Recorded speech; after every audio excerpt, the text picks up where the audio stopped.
you would feel very privileged to hear people's story and that they share such intimate details.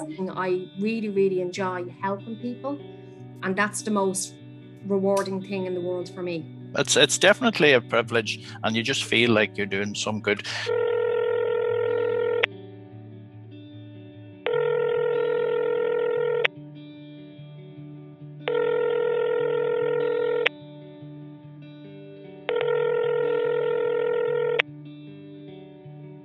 The initial calls to the line in March was panic and bewilderment.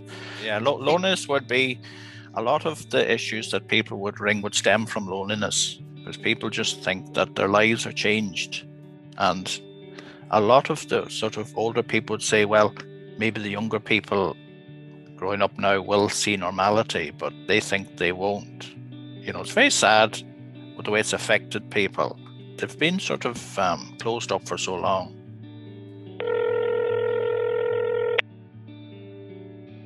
A lot of systems moved to online instead of direct contact, and people were just frantic at the start because they just didn't know how to use technology. They were afraid to use technology.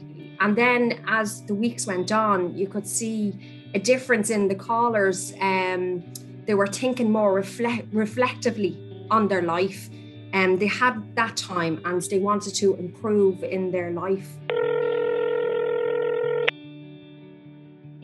You know, in the early days, I suppose we had the mix of your common concerns, everyday kind of problems, to also just getting to grips with what was going on with COVID and maybe kind of queries around the leaving certificate and things like that. And I suppose one thing that comes up in conversation, whether it be over email or whether it be over phones, is kind of a sense of feeling frozen and feeling like they've kind of lost out on something.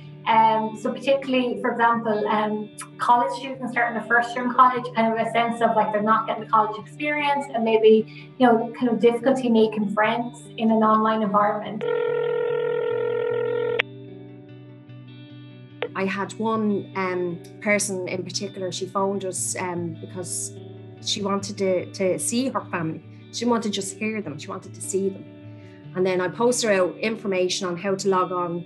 I had one of our tutors contact this person and they worked with her. It only took two lessons over the phone and she was able to download Zoom. But the joy, and she actually phoned me back, and the joy in her voice, you could actually hear her laughing and crying at the same time with joy that she was able to see her family. So I just checked in with the team, you know, before doing this call, in terms of like how would they describe their experiences on the free phone service, and the words that came out the most were, you know, the young people are so inspiring and very brave. You know, we recognise this is a really difficult situation everybody's going through. It's particularly difficult, I think, for young people. You know, they're missing out on a lot. But they're really courageous, like they're reaching out for support. They're very open to trying to find ideas to improve their situation. So no, we would get a lot of, you know, positive sort of calls and people who are grateful for support. And yeah, I've even had people who sang. I've had some great singers, people who sing your wee song then, so... So it's great. Some great singers, I'll tell you. There's some great singers out there.